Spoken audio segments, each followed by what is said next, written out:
Hello, everyone. Welcome to the mad world of accounting. I am your host, Marcus Thomas. Today, we will be talking about journal entries and the trial balance. Before we get started, please like the video for the algorithm. Okay, here we go. A company records and accounts those transactions and events that affect its assets, liabilities, and equities. The general ledger contains all asset, liability, and stockholders' equity accounts.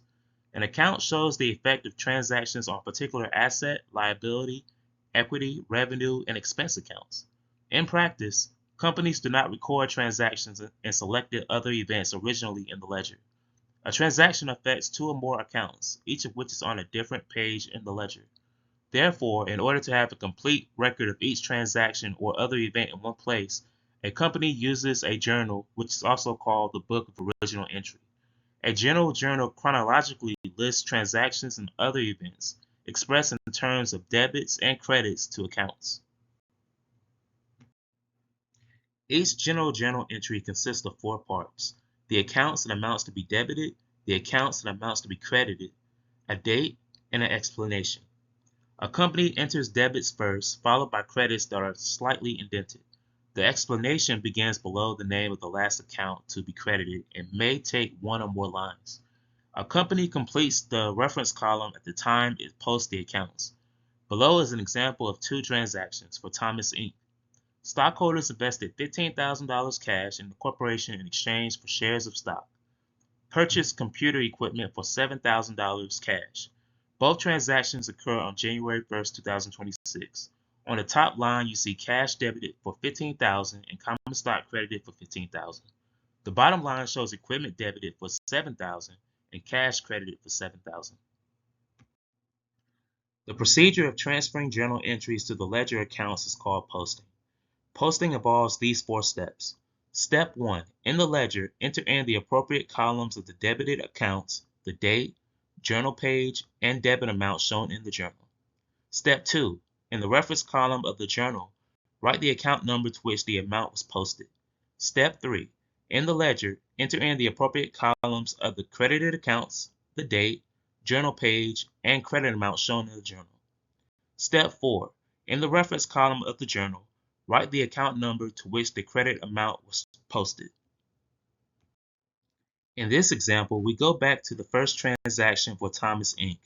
Notice how the transaction is recorded in the cash general ledger. The date and the reference number are recorded alongside with the debit of $15,000. A trial balance lists accounts and their balances at a given time.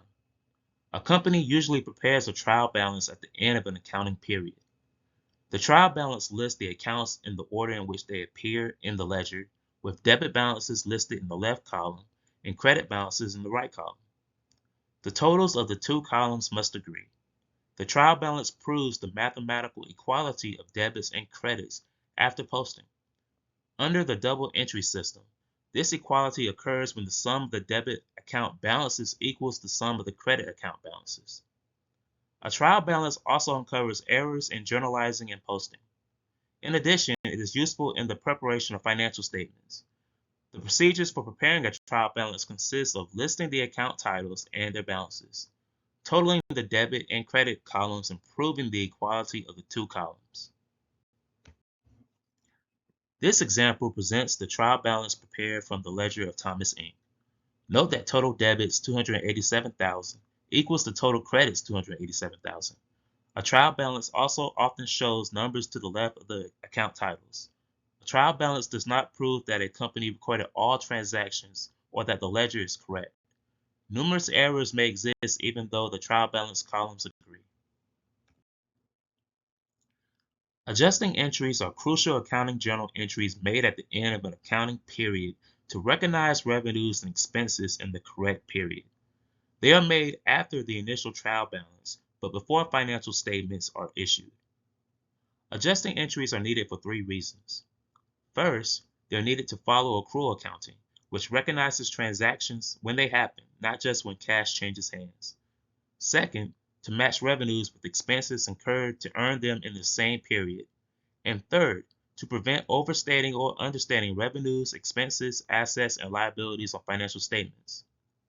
Adjusting entries are classified as either deferrals or accruals.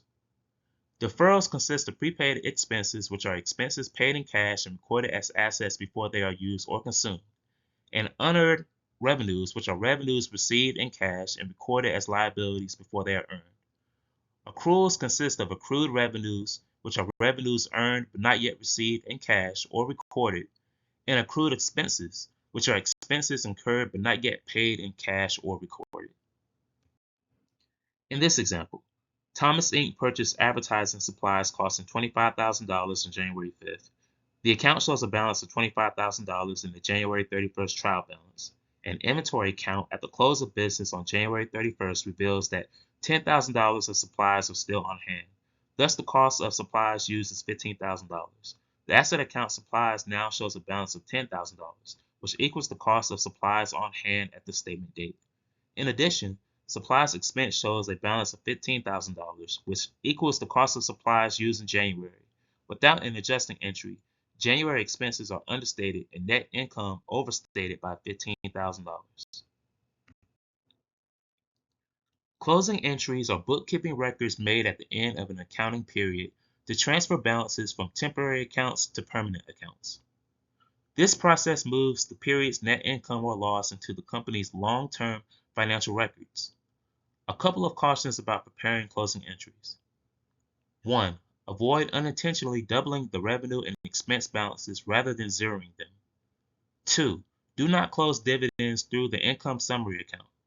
Dividends are not expenses and they are not a factor in determining net income.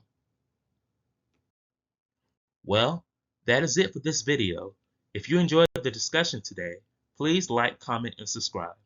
Until next time, have a good day.